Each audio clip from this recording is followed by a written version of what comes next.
Hello guys, অনেকদিন পরে একটা ব্লগ বানাচ্ছি। আজকে রোববার, আজকে বাড়িতে আছি, কাজে যাইনি, আজকে একটা ব্লগ বানাচ্ছি। দেখো বাড়ির সামনে, আমাদের বাড়ির সামনে রাস্তাটা পুরো জলে ভর্তি হয়ে গেছে। বর্ষার দিনে পুরো জল হয় এখানে, মাছও যাওয়া আসা করে। তাই তোমাদের ভাবলাম এই জিনিসটা দেখাই। দেখো এখন আমি জল দিয়ে যাচ্ছি, রোজ দিন জল পাড়া যেতে লাগে, জল পাড়া আসতে লাগে। আজকে রোববার, তার জন্য বাইরে আসি, তার জন্য তোমাদেরকে দেখাচ্ছি। দেখো আমাদের বাড়ির সামনে মাঠটা, যেটা আমরা খেলাখেলি করতাম, ওই মাঠটা এটা পুরো বুঝিয়ে গেছে। কী করবো এখন, খেলা টেলা বন্ধ। তারপরে একটু আমতলার দিকে আসলাম, দিকে অনেকগুলো বন্ধু মাছ ধরতেছে, এখানে মাছ হয়েছে অনেক। একটা বন্ধু আইফোন কিনছে, আইফোন 15 প্লাস। আইফোন 15 প্লাসটা দেখলাম, কয়েকদিন পরে আমিও কিনবো। ফোনটা খুবই সুন্দর লাগলো, দেখো আমি হাতে নিয়েছি, হাতে নিয়ে ভিডিও বানাচ্ছি। বন্ধু হচ্ছে ফোনটা চাইয়ে নিলাম। দেখো ফোনটা খুবই সুন্দর আছে, নীল কালার, এটা খুবই ভালো লাগলো আমার। আমি কদিন পরে কিনবো। দেখো একটা সিনেম্যাটিক শট, একটা শট নিলাম।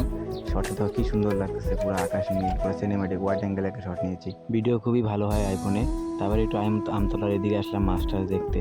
মাস্টার দেখলাম, এখন বাড়ি যাবো। বাড়ি দেখো আমার একটা বন্ধু, ওদের বাড়ি ছাদ দিছে, ছাদে একটু উঠছি, উঠে ভিডিও বানাচ্ছি। বানায় আছে ছাদের মধ্যে সবাই আমরা দাঁড়ায় আসছি। ছাদটা কদিন আগে দিল। এই দেখো আমাদের সে মাঠটা, যে মাঠটা খেলতাম, পুরো জলে ভর্তি হয়ে গেছে। আর সব বন্ধুরা মিলে বসে আছে, এখানে বসে থাকি। Bye bye.